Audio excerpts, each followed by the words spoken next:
All right, let's get this series started on free agent offensive guards for the Miami Dolphins. So we know that short yardage is an area of focus, especially by the fans, that needs to be improved, and I agree with that. With that in mind, the videos that we are going to review here are all going to be short yardage plays, so 1 to 2 yards to go. And part of the thinking there is that if you can win in these short yardage situations, then you should be able to win in more neutral scenarios as well. The other thing is that we're only going to look at run plays. We know that pass blocking is not as critical in Miami's offense because of how quickly they get the ball out. It is still important, but part of the thinking there is that if you can play with good balance and technique in the run game, then your pass protection rates are probably similar. The plays that I pull are not going to be all good or all bad. I just tried to pull some plays within those short yardage run plays that I feel are relevant. It won't be the same number for every player. Not really going to dig into the background or the contract expectations of each of these players. These are simply going to be fairly short film reviews of the plays that I pulled in these crucial situations. We're going to go through and do one player at a time unless you guys, really express that you want to see more than one in each of these videos. And today we're going to start out with Trey Smith from the Kansas City Chiefs. So this is going to be Smith here at the right guard position, number 65. And this is going to be a duo concept, right? You've got the offensive line stepping to the left and the running back is taking the ball to the right. And what we're going to get is a kind of a combination block. So it's actually the extra offensive lineman looping around Taylor there to help Trey Smith before they climb to number 44. But this is a really good play to start out with on Trey Smith, right? Ball is coming directly behind him.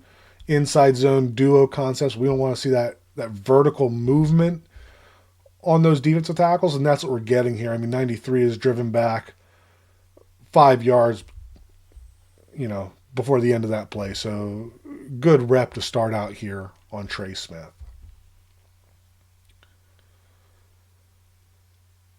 Next play here. So this is going to be a inside zone concept, right? So now the line is stepping to the right. The back is attacking to that right side. We're going to get Trey Smith there on a solo block, right? So your combo block is happening out here, tackle, tight end with the end and outside linebacker. So we're getting a solo block from Trey Smith on number 95. And you can see that he does a good job off the snap of getting good position. Defender gets his hands on him early, but Smith is in a good position to use that forklift technique and get his hands off of him. He ends up tripping, so it looks ugly, but when you're reviewing this and looking at how this technique played out, I still feel like that was a pretty good rep on his part. Now back to you. So right side is over here. Still playing against the Falcons. And this is going to be duo again, right? Because the line is going to the right. And the back is attacking to the left here. Same idea. We are trying to get movement on these first level defenders. So this combination block between Humphrey and Trey Smith is really getting a ton of movement. You can see how that gives the back that lane that he's able to find and easily convert on this play.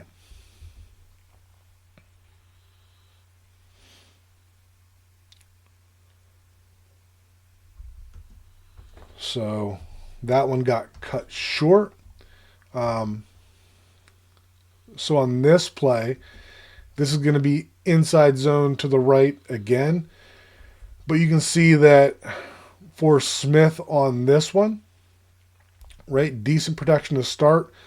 Doesn't use that forklift technique, so the defender keeps his hands in there.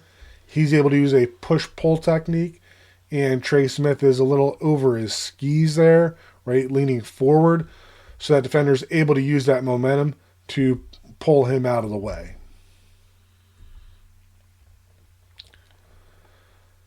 Now we're going against the Bucks here, and we are looking at inside zone. And like we've talked about a couple of times already, right? We want vertical movement here, and this is Vita Vea here at defensive tackle. We saw what he did to Jack Driscoll in the preseason for the Dolphins. So getting movement on him is not going to be the easiest job that linemen are going to have. But we can see here that, while he's getting some help from Creed Humphrey first and then Jawan Taylor, this is really mostly Trey Smith just being able to create that movement, and we're getting 3 to 4 yards of movement on Vita Vea, and that ball's running directly behind Trey Smith for this conversion. Moving ahead to the Chargers here, so inside zone, and we're going to have some exchange issues in the backfield here. But when we look at Trey Smith particularly, we saw some good reps in those previous games, but here we are running inside zone, and the technique is not nearly the same. He's not really getting to that block. He is, feet kind of stopping and trying to throw that forearm up into it, but he's too high, right? So when he throws that forearm, his right forearm up, right, he's not in good leverage, so he's getting stood up at the point of attack by number 90, who I'm not sure who that is offhand, but he's not going to be the same caliber of Vita Vea. So we've got a little bit of inconsistency in terms of the technique with Trey Smith here. On to this play against the Browns, and this is going to be outside zone. So on this one, right, not a awful job here. Right, if we talk about this with the Dolphins and Austin Jackson, right, this is Austin Jackson out here, and he gets out here and really widens that lane on number 54, right, then maybe this play still has a chance for success. But from Trey Smith's perspective here, this is a 4-eye defensive tackle, a tough angle to get to, but he does a good job of getting off the ball, getting into position here. But from here, he either has to flip his hips around and seal that defender to the inside, or he's really got to press with that left hand through the chest of that defensive tackle and create vertical movement. And you can see that neither of those really happen. No vertical push there. And while he tries to flip his hips around, he's still getting driven to the outside, so he's not really able to set the edge to give the running back a lane to run through. So, while this wasn't the worst block, when we talk about the type of contract I think we can expect Trey Smith to get, I think there's probably got to be some higher expectations in terms of execution here.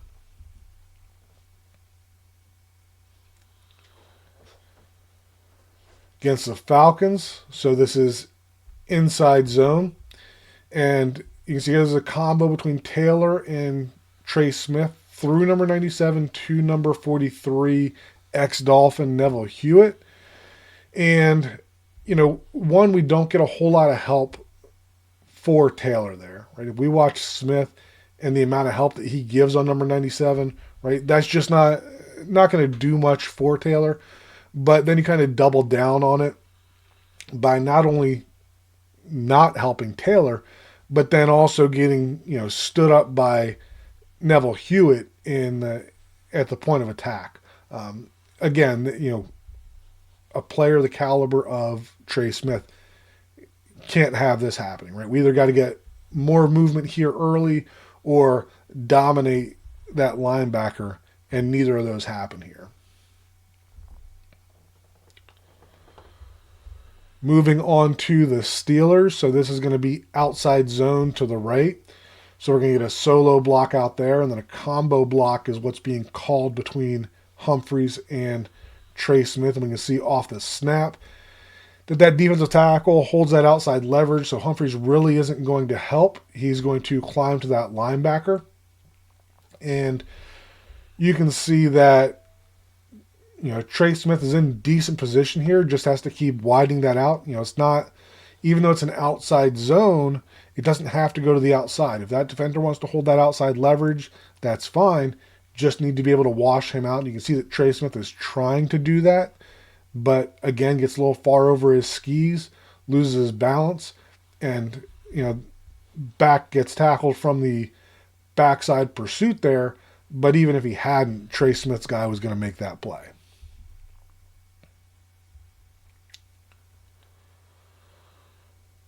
Moving along, so we're going to have a pretty similar play here. So this is, again, outside zone.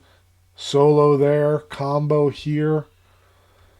But this linebacker is stepping up, so Humphrey has to leave right away. So this is true, just 5-on-5 blocking up front. And you can see that Trey Smith does a much better job here, right? Same idea. That defensive tackle's holding that outside leverage, and that's fine, right? Now what we want to see is just to continue to wash him out to try to create that lane in there. And that's what you see happening there. And not a big gain there, but probably enough to give him a chance to convert on that play.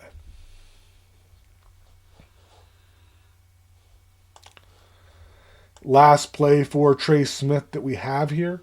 Right guard again, goal line situation, right? And just getting stood up at the goal line. This play's aiming point is a little further outside, so, don't need a whole lot of movement, but at the same time, don't want to get completely stalemated here either, which is what we get from Trey Smith in that situation. All right, so that's going to wrap up the Trey Smith film review. As we go through, we'll start ranking these guys. Trey Smith is the first one, so obviously he's top of the list for right now. Not sure whether he will stay that way or not, but what I see is a player who is probably going to get a big contract. There's definitely some good stuff to like. We saw in some of those early inside zone and duo clips that he was really able to get that movement. We saw potential in the outside zone stuff, even though there's still got to be some room to grow there. But there was also a lot of inconsistencies there as well. You'd have one play to the next where he's getting, thrown aside by the defender and then dominating on the next. Or, one situation he's getting a ton of movement at the point of attack, and the next play he's getting stood up at the point of attack. So if Trey Smith is a player that, you're looking to spend a lot of money on, I think you have to be comfortable that you're going to continue to see development from him and that you're going to get those dominant reps more consistently, because if you're not, then you really can't justify the kind of money that you're going to end up spending on a player like Trey Smith.